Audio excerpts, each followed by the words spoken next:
e nyasini. Ke somo kama wale chike na jua udi to na wacho ni onge nyasi mani nyala tim ka to mistake tim orane ni divai rume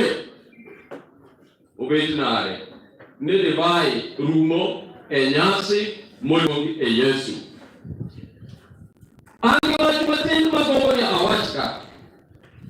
no rumi e nyasi ni nyasi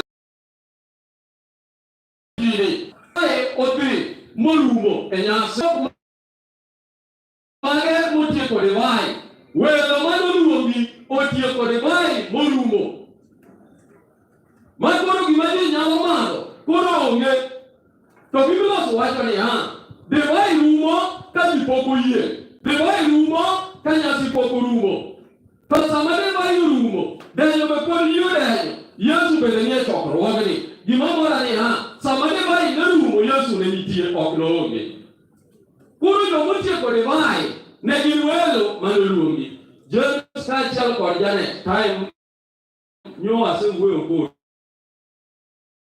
okadwa ka endi ubita koda nulumo welo kamane moko biro da moko biro yudo ka tich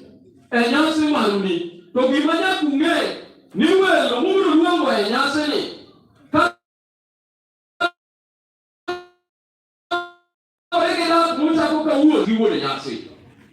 Number 10, ginano machiko divai.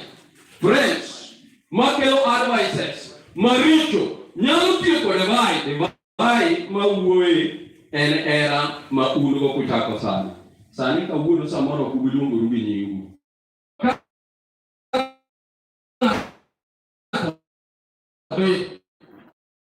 Pesa, what pesa? Nyalo tieko divai en nyasi pesa. What pesa? Osepogo udi mang'eny maten so obede ot makoro ji ok nyal wuoyo ji nekech ji opogore wach pesa otieko divai kawuono un e nyasi pesa nyalo tieko lak e kendeni weche mag tich nyalo tieko divai e kendeni nyalo tieko era e kendeni ma James ka iwuok itieko higa itieko dweche abich pok ineno Janet